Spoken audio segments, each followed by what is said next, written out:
Manchester United players have doubts over Ruben Amorim's system. We got leaks, we got rumors, we got bluffers in the dressing room. Once again, he hasn't even been here 3 months, sir, and players are already undermining the man. Look, Gary Neville questioned whether his current system would fit in the EPL. We haven't really gotten better. Amorim was coming in with renewed enthusiasm. You thought you'd get a new manager balance out of these players. We haven't seen it. We've seen more infighting, Rashford leaving, Antony leaving, more drama. Now this story drops. Players not happy. Ruben Amorim system under attack. How are you feeling? I love it. Bluffer's gonna bluff. I mean, this is nothing surprising. Some of it could be just whatever paper noise, and some of it's probably real. Like there are players of this team who shouldn't be here, even beyond the players that we shipped out on loan. We've seen that. We've seen players who can't maintain fitness. We've seen players who are slagging off to who knows where. And at the end of the day, everyone's coming for United. And everyone's coming for Ruben Amorim because he's the Manchester United manager. And you know what? I have no loyalty to anyone other than the club and the man who's currently in charge. These players, I like many of them individually, but at the end of the day, it's about the sovereign, and it's like I don't give a shit what any of them think. The opinions of Manchester United players mean nothing to me. Because I don't care. They get paid to play football. I want them to go and be motivated by their manager. But at the end of the day, they should have no say in tactics, how much they're it sounds like they're training a lot. I'll tell you, Lenny Euro is like, holy shit, this guy, if you don't train, he will eat you alive. You think a bunch of fucking bluffer players would like that? This is the least surprising news I've ever heard. Keep it coming. I want more of this. Yeah, but we're not getting better. Here's the thing. Why would we get better? The 3-4-3, I said it when we hired him. Why? Why? You look at this team, and it was not the players we have. I think it's why Ashworth left. I think Ashworth wanted to bring in Graham Potter. I literally think Ashworth was like, hey, I need a known quantity. We need a boring manager. This is going to be a long-term rebuild. We just got to keep it simple, be 7th in the league, be frisky in the cups, almost be a results-based, Big Sam type of mentality.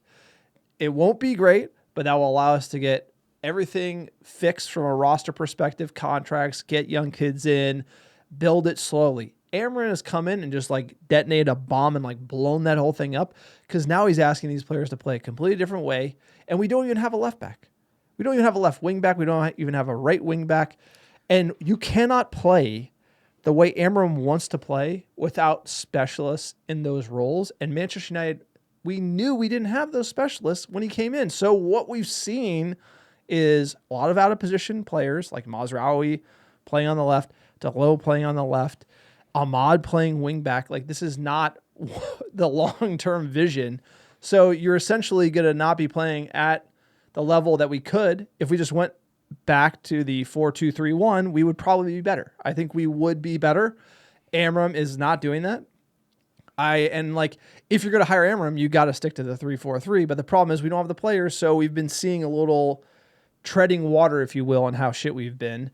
And he's really harsh on the players. But it's his team, and he's going to run it. And he said he ain't changing, and he ain't going to change until either this team starts figuring it out or he's fired. I mean, that's it. Obviously, we want him to work out, but he's a bold man with a bold strategy, and I think that's the type of man we need at the job right now. And the fact that players are already doing this shows you that you shouldn't trust them. Yeah, they're the last opinion in the room that I want to hear from. Because, look at Rashford. He, as soon as this guy showed up, he was running the press that he wants out. And he's gone, and there's still players whinging. At the end of the day, you brought in this manager, and that was probably not the right decision given where we're at and the money we have available and all the mess that is here right now in terms of the debt and just the nature of the club in general. The stadium needs to be rebuilt. There's there's a list a mile long in terms of issues at the club. But you did. You signed the next big thing in a system that we're not ready to play with players we don't have ready to rock. You got to stick with the man. It's you don't bring in this guy and then expect him to do something different because you were too dumb. You were dumb to hire him in the first place. It's you stick with him. You suffer the near term pain because it's going to be painful in the near term. We're going to suffer this year. You weed out the players that are complaining because at the end of the day, they don't know about the system. They don't know shit. They know about how much they're working and how much they have to run and that they're doing training after games. They don't like that. And you have to stick with it. And we have to go long term and stop day trading managers because it's not about the manager. It's like this club has got systemic rot that we need to clear out. This guy is young. He's got the talent. He's got the motivation. And we need to give him time because he's not going to have as much money as other managers had at this club. So give him time. We're not going to get relegated. Go with it. It's like I'm all in the 3-4-3. I'm not worried about finishing the top half of the table. No one else is doing it. So like what? I understand. I get it. So if I could rewind the tape, this is really Ineos's fault. No shit. Brailsford and these morons.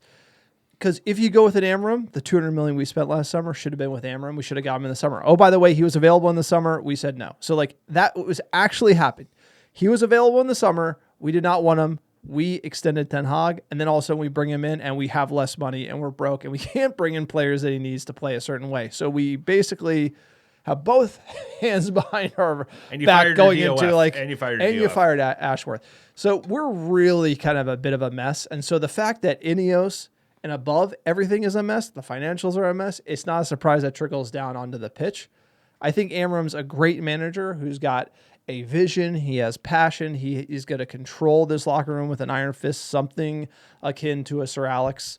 And it'd be a shame if that just was squandered because Ineos couldn't sort everything out to give him the tools. Because ultimately, even if he had those specialist players, I think it'd be difficult to really play this system at this level, right? It's one thing to do in the Portuguese league. It looked amazing. They beat City in the Champions League, but to do it week in, week out in the English Premier League, the jury's out. It's a bold strategy. We shall see. We shall see.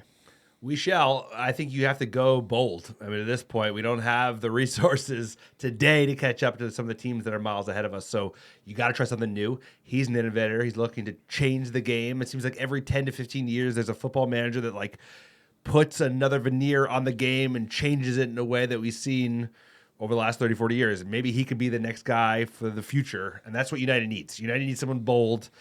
I get this, not the safe, but kind of more measured approach of bringing in a manager who's capable of getting the most out of the players you have available today. They wanted to be more flexible. Like a Graham Potter would be more flexible. So the idea of Ineos he's used to these players, he'll be more conservative. Yeah, but the idea of Ashworth was to say, hey, here's how we're going to play, and then hire a manager who will play that way that's determined by the DOF, by the sporting director. And now we've actually just re-backed a manager, going to get rid of signings, just the same chop and change, like LVG to Mourinho to Ole to Ten Hag, where you spend $400 million to play one way, you hire another guy who plays a different way, you got to spend another $400, and we thought Ineos was going to break the wheel. Of the Game of Thrones, they just went the same old back the minute. Now, if we fire Amorim, next guy's not gonna play a 3-4-3. You're gonna have to get rid of these wing backs that we brought in. It's just good. I don't want it to go that way, but Ineos seems to be bottling it from my perspective. They haven't had a good run. Let us know what you think about Amorim. Are the players bluffing? Are Ineos bottling it? Is Amorim the man? 3-4-3, 4-2-3-1. What do you think? How should we line up? Please like and subscribe to the channel, and we'll see you in the next video.